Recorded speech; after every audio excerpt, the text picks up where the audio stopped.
A resistance spot welder is designed to deliver a low voltage, high current electrical pulse. The weld electrodes are made of copper because copper has a low resistance to current flow, which allows it to conduct electricity with ease. Steel is a very poor conductor of electricity, and it will resist the weld current as it flows from the spot welder. The friction created by the current forcing its way through the metal heats the weld area to over 2,000 degrees Fahrenheit. The squeeze pressure from the weld electrodes now compresses the molten area and fuses the two metal surfaces into one solid nugget. By maintaining the squeeze pressure for a short time after the weld current is shut off, which is known as hold time, the molecules in the welded material remain compressed as the weld cools.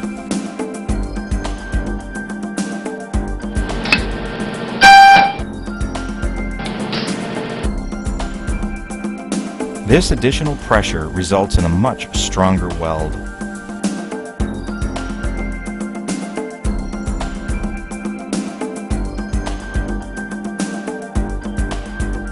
Electricity in your shop, how it works, and why you need to understand how it affects the performance of your welders and other equipment. Single phase. This is how the electricity is delivered from the electric company. When viewed in an oscilloscope, you can see the current as a sine wave form that alternates between positive and negative polarity across the zero line. This form of electricity is called alternating current, or AC. The frequency of the wave cycles is always consistent, and it is measured in cycles per second, or hertz.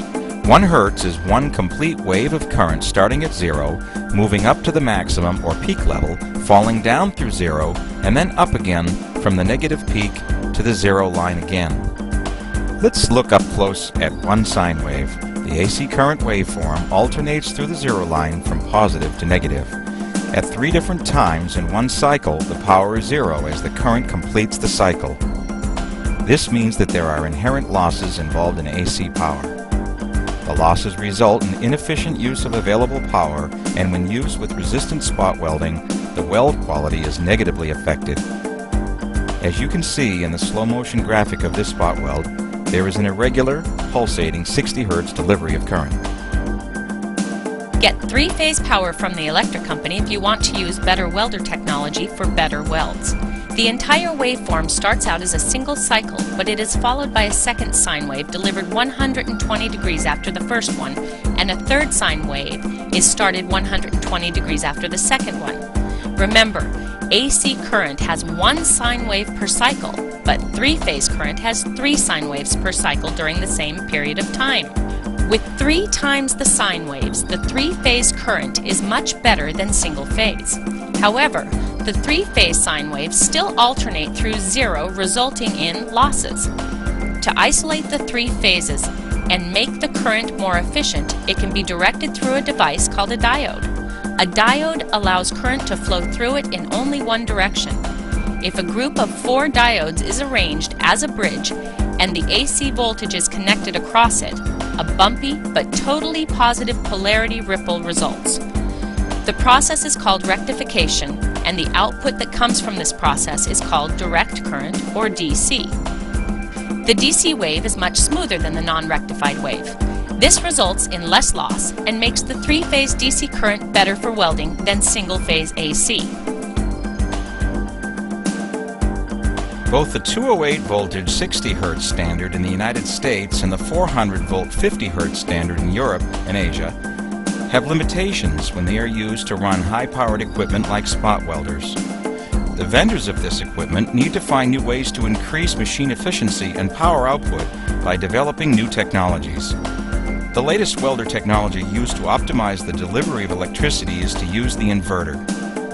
The inverter works exceptionally well with resistant spot welding. Let's look into how it works. The same 3-phase current is employed, but before converting it to DC power, it is run through an inverter. The system converts the wave shape into a square wave. Square waves can be controlled better than sine waves, allowing higher operating frequencies. For example, a 3-phase DC spot welder that uses the older technology delivers 180 cycles per second. ProSpot's PR2000 uses inverter technology and operates at 2,000 cycles per second. The output waveform produced by the ProSpot PR2000 is perfect for resistant spot welding. As you can see in the slow motion, the current delivery is perfectly smooth. Another advantage with the inverter technology is that the current drawn from the body shop voltage source is reduced, which provides a surplus of power to other equipment in the shop. Old non-inverter DC technology would not allow this.